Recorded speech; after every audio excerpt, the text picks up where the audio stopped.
Boa tarde a todos. É um grande prazer para mim estar aqui hoje, de uma maneira virtual, discutindo um pouco do lado humano das transformações organizacionais, da gestão de mudança como um todo, compartilhando um pouco da minha experiência, que tem sido rica nisso. Nos últimos 35 anos tenho trabalhado ou na instalação de companhias ou na transformação de companhias e aprendi muito quais são os cuidados e quais são as armadilhas que a gente acaba encontrando nesse mundo. Gostaria de primeiro me apresentar. Meu nome é Jorge Santana, eu sou CEO na BMG Seguros, uma das companhias líderes em seguro garantia no Brasil. Sou também presidente do conselho da CRT4, que é uma empresa de registro e títulos de ativos do sistema financeiro, que pertence a 31 bancos. E sou também board member da Associação Brasileira de Bancos. A minha experiência é uma experiência um pouco híbrida, tanto no mercado de seguros como no mercado financeiro. E desses meus últimos 35 anos, com certeza, mais de 20 participei em algum tipo de transformação organizacional.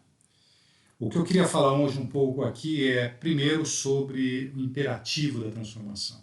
Ele sempre houve, mas por que agora discute-se tanto? E aí eu coloco a palavra digital, que é a transformação mais importante e necessária nos mercados hoje. Falar um pouquinho, na minha visão, o que está por trás dessas transformações e, por fim, o que é fazer transformação corporativa e transformação digital no novo mundo, numa nova realidade. Falando um pouquinho do imperativo, do que nos move hoje, e aqui naturalmente eu vou falar muito de seguros, da indústria de seguros, que é onde eu estou envolvido mais profundamente, mas quando você olha o movimento tecnológico, a atividade tecnológica nos últimos anos, em todos os setores, ela é brutal.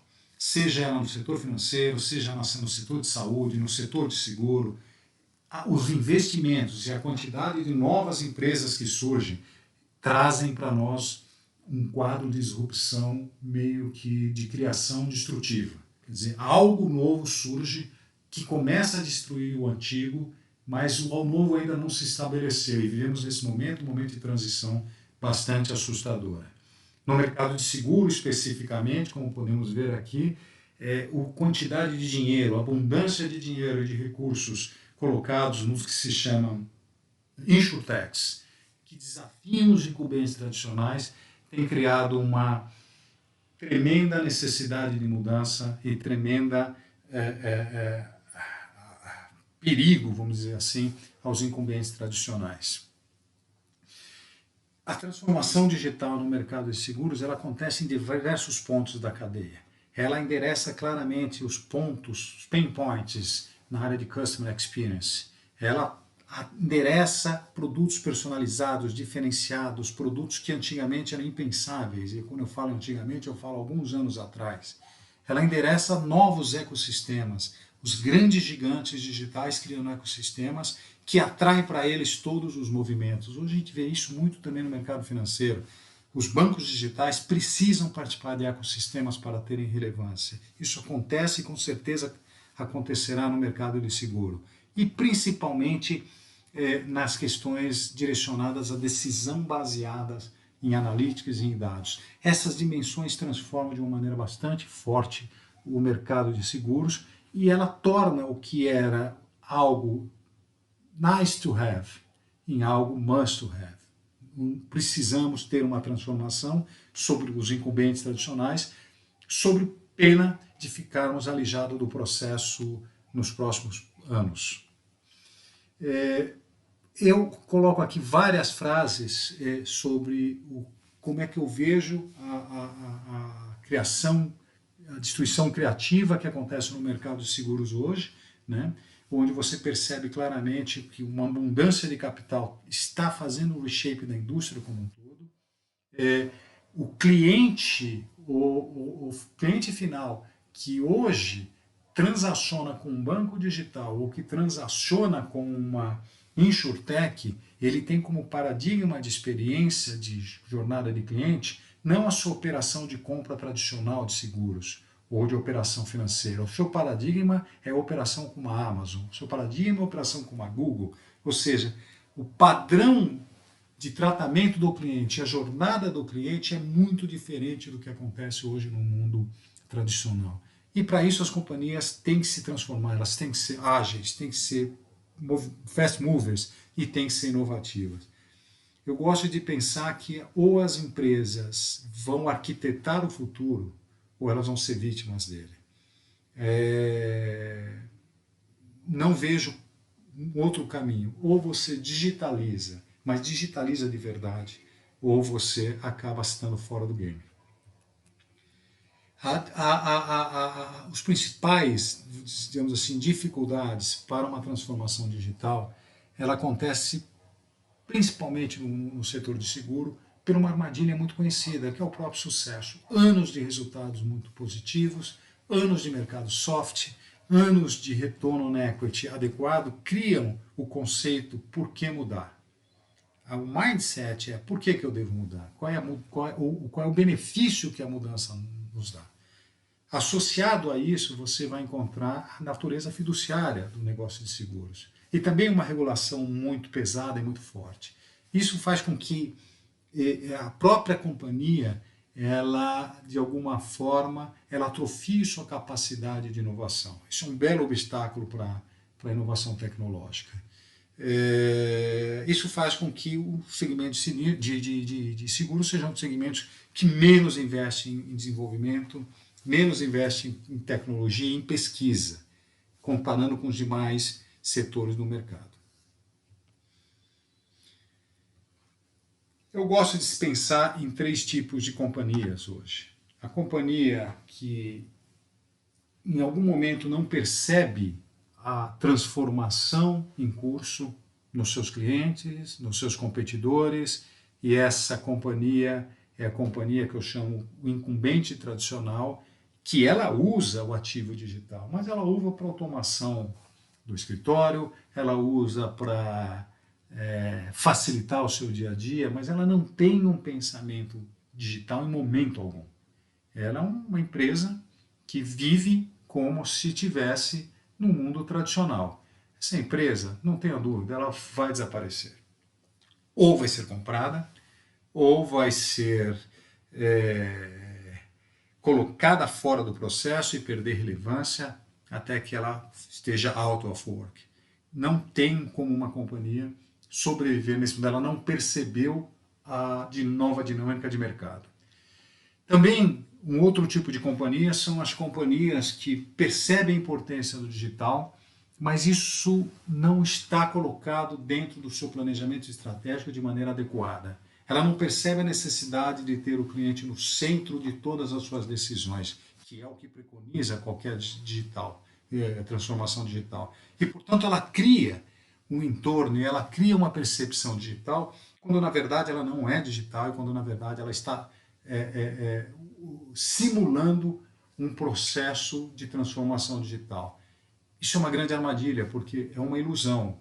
Eu acho que a melhor maneira de ilustrar essa situação é através de um chart como esse, onde você pensa que tem na sua mão um tesouro e na verdade você está sendo muito ameaçado e vai começar a perder performance, e vai começar a perder market share, e vai começar a perder eficiência financeira muito brevemente.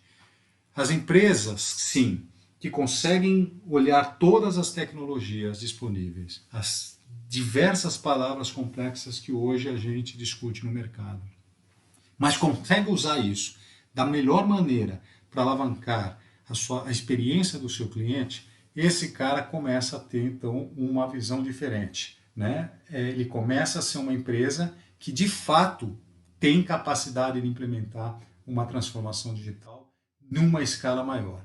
Mas é importante entender que transformação digital não tem a ver com tecnologia, ela tem a ver com estratégia, ela tem a ver com pessoas. Isso é algo difícil de se entender quando você contrata uma série de consultores que começam a te trazer diversas possibilidades tecnológicas diferentes, mas que claramente não colocam o cliente no centro da decisão. Então, o que separa os líderes digitais, na verdade, é uma estratégia muito clara, combinada com uma cultura e com uma cultura organizacional e com uma liderança posicionada para fazer a transformação. E não tenha dúvida, tem que ser uma transformação baseada no modelo de Customer Centric. É difícil fazer essa mudança. Essa mudança ela exige que você saia de estruturas departamentalizadas, estruturas hierárquicas fortes e formais, para uma estrutura realmente colaborativa. Pouquíssimas empresas conseguem fazer isso. Interdisciplinar, colaborativa, com uma hierarquia formal menos rígida, mas com uma hierarquia mais orgânica. Segundo, você tem que sair das decisões baseadas em experiência do top management da companhia, como se fossem verdadeiros baluartes do conhecimento, e buscar no frontline e através de decisões baseadas em dados e analíticos os melhores passos a percorrer. Temos que sair da visão aversa ao risco, aversa ao erro. Companhias tradicionais, elas penalizam o erro.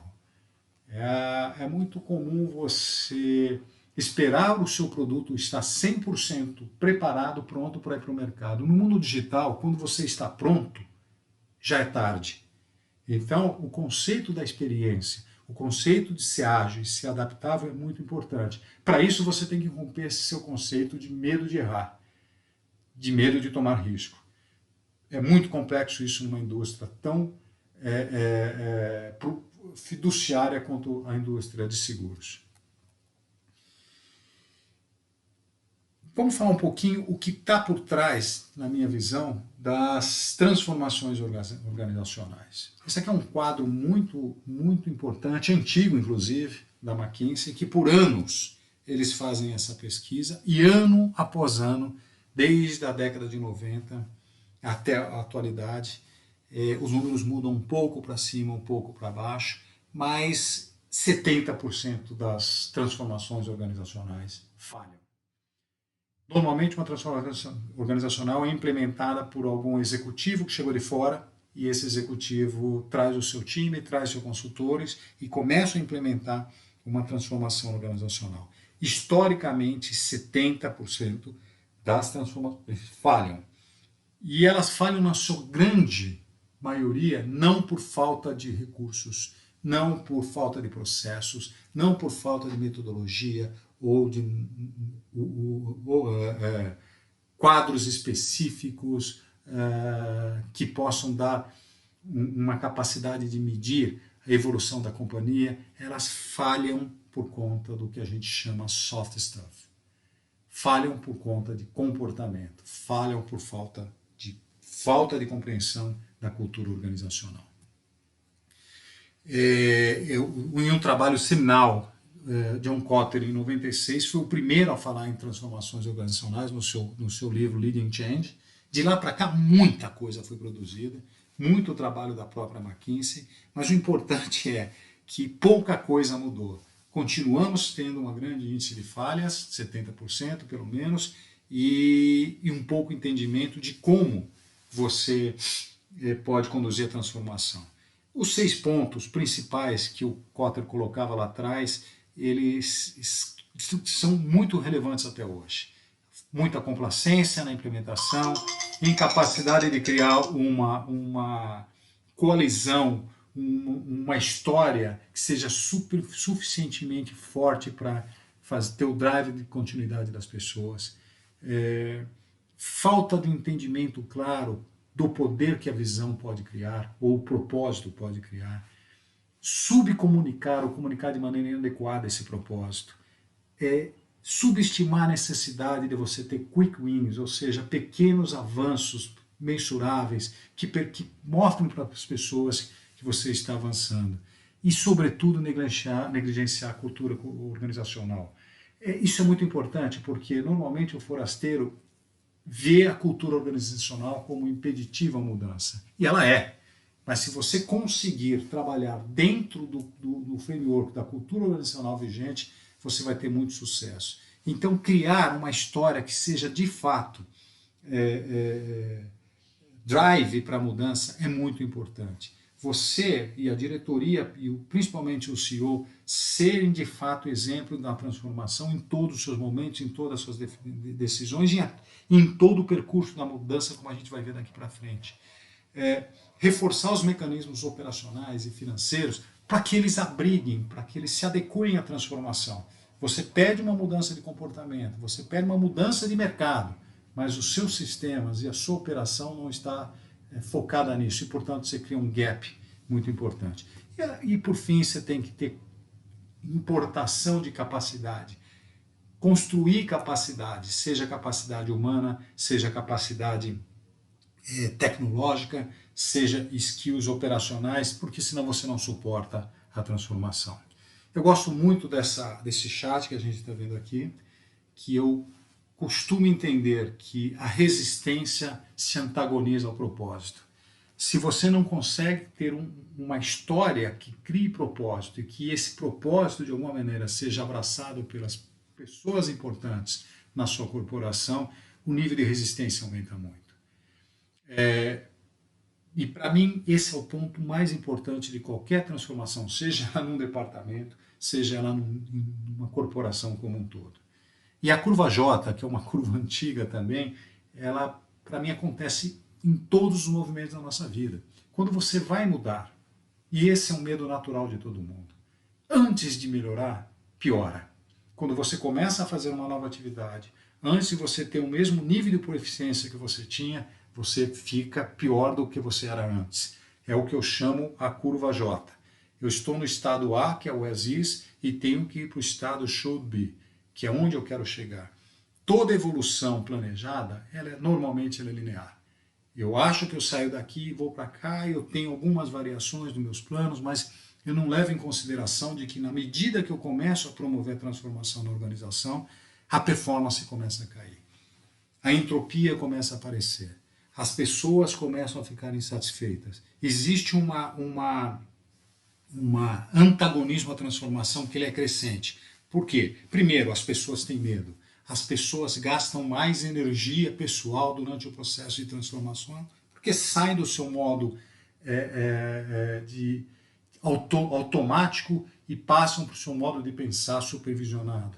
Quando você chega no vale, que eu chamo o vale da morte, onde os sistemas quase estão travados e a empresa piorou muito, você vive uma situação muito estranha, porque aqueles que eram contra a transformação desde o início e nunca engajaram por falta de propósito, eles são os primeiros a contaminar aqueles que estavam em dúvida. E nesse momento você passa a ter um grupo enorme de pessoas contra a transformação, e é muito comum você ouvir, eu sabia que não ia dar certo. Mas se você consegue passar esse momento, e que é um momento muito difícil, e eu já vivi isso várias vezes, aí sim você segue um caminho muito rápido de melhora da companhia. E aí a transformação, os processos novos implementados, os mercados novos conquistados começam a dar resultado, e à medida que você tem resultado, você começa a ganhar aliados, e aí sim você chega aonde você esperava chegar. E quando eu falo aliados, não são só dos empregados da companhia, mas são dos fornecedores que passam a viver toda essa situação complexa, é também dos acionistas, porque o board começa a pressionar o CEO, que a mudança não está acontecendo como deveria. Então, é um processo muito doloroso e que normalmente ele não acaba entregando o que deveria. Quando falamos de transformação digital, então a situação é muito mais complexa, porque você tem muito novos componentes aparecendo. Se a gente tinha 70% de falha, ou próximo a 70% de falha nas transformações convencionais, estatisticamente, de 10% a 12% de qualquer transformação organizacional convencional, ela vai exceder ou atingir as expectativas iniciais. No mundo digital isso é muito pior.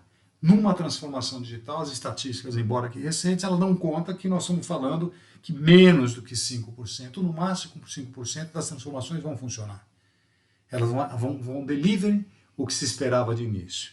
Isso é muito complexo.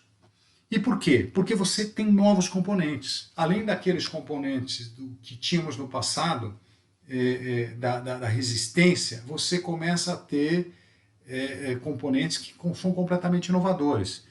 Você tem que ter uma companhia onde tomar risco é natural, é normal. Você não vai lançar o produto pronto, você vai lançar um produto minimamente viável. Você tem que ter a tua cultura corporativa tem que se adequar para suportar colaboração e criatividade. A empresa deixa de ser uma máquina como organização e passa a ser um organismo. Isso é uma mudança muito importante. O cliente de fato vem para a mesa. Normalmente o cliente só vem para a mesa nos folhetos ou nas campanhas de marketing. A capacidade de inspirar e de apaixonar as pessoas ela é muito mais importante, porque nós estamos dando, nesse caso, quase que um salto no escuro. O processo de decisão tem que ser rápido e tem que ter uma reavaliação dos talentos. Se numa transformação tradicional muitas pessoas não se adequam ao novo ambiente, você imagina numa transformação digital onde o mundo e as competências requeridas são muito diferentes. Dito isso, vamos então dizer qual é o novo mundo e como é que a gente deve encarar a transformação no novo mundo. Esse quadro é um quadro importante que diz, da Linda Creighton, que fala exatamente quais forças que atuam no trabalho do futuro. As forças tecnológicas que a gente está vendo cada vez mais clara, cada vez mais importante, aceleradas pela crise atual, as forças da globalização, e uma globalização que pode refluir hoje em dia, mas ela está aí, e ela faz com que o comportamento das pessoas e os skills necessários mudem. As forças demográficas de longevidade, as pessoas passam a viver muito mais, você passa a ter muito mais gente no mercado de trabalho, os sistemas de previdência do governo passam a ter problema, as famílias mudam, as famílias passam a ser arranjadas de uma maneira diferente, a diversidade está presente a todo momento. E que skills os trabalhadores têm que ter para lidar com isso tudo. As forças da sociedade. Uma das forças da sociedade importante é o que a gente está vendo aí hoje, a grande crise do Covid, que impõe limitações que não imaginávamos no passado. E as forças dos recursos tecnológicos, recursos energéticos, que se tornam cada vez mais escassos e que impõem uma série de restrições. E acho que agora vale a pena falar um pouco de uma nova força. É uma nova força que catalisa as demais, que é a chegada de uma transformação inesperada, mas não improvável. A gente lê nos jornais que Covid é um black swan, é um cisne negro. Eu não acho.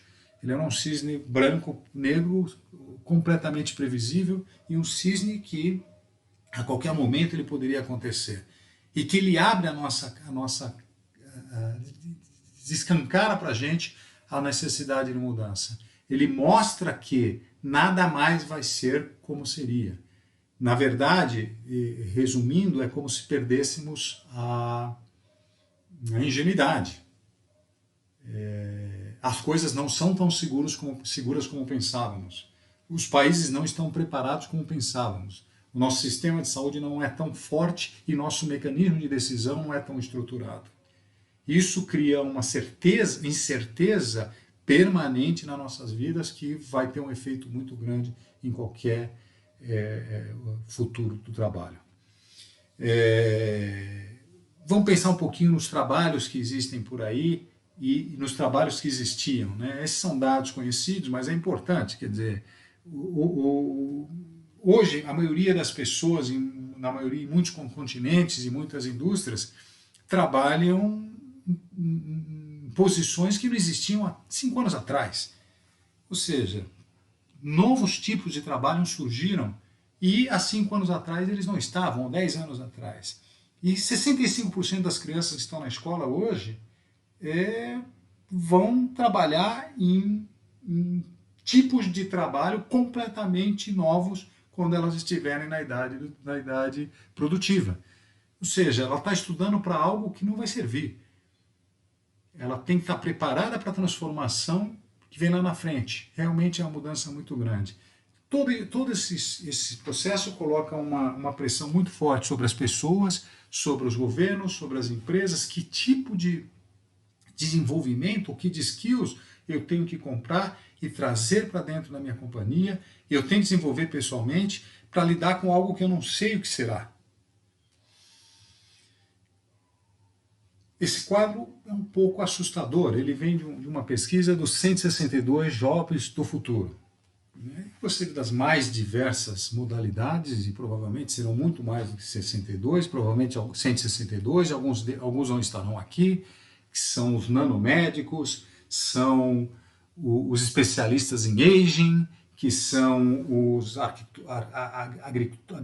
agricultores urbanos, Avatar Relationship Managers, Skill Quantifiers, 3D Food Printer Chief, Biomeat Factory Engineers. Nós estamos falando aqui de uma quantidade de coisas que a gente nem sabe o que é, mas que vão ser as profissões futuras e que vão exigir skills completamente novos.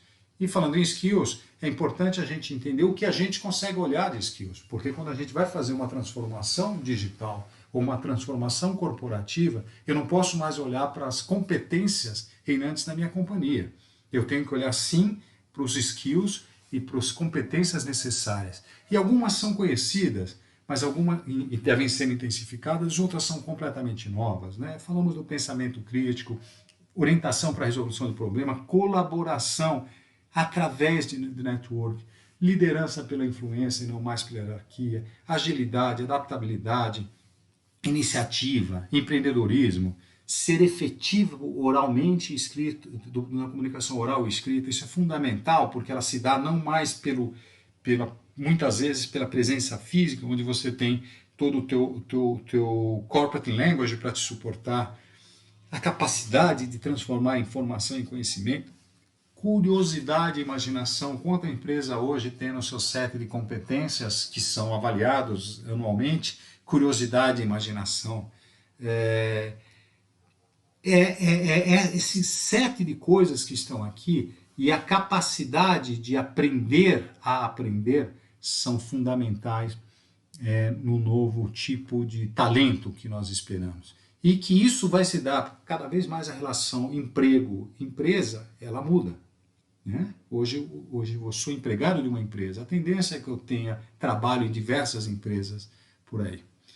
Rapidamente, e já me aproximando do fim, eu acho que a gente, do ponto de vista de learning, a gente tem que falar claramente que a gente muda daquele processo de learning onde o tempo todo eu ganho um novo diploma, eu mudo de degrau, mas são movimentos discretos e que eles acontecem à medida que você envelhece de maneira mais errática. E eu saio para um modelo onde eu tenho que ter um lifelong learning. Eu passo a estudar o tempo todo.